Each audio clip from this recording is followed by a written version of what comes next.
يا رب، أنا آسف إن أنا اتأخرت في الكلام معاك، مع إني عارف ومتأكد إني ماليش غيرك أتكلم معاه. أنا ضعيف يا رب، ومش عارف أعمل إيه. أنا تايه وخايف. مش بطلب منك غير طلب واحد بس، إنك تهديني للاختيار الصواب.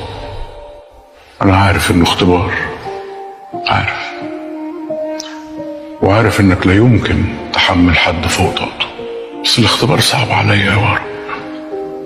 بس أنا راضي، أنا راضي يا رب.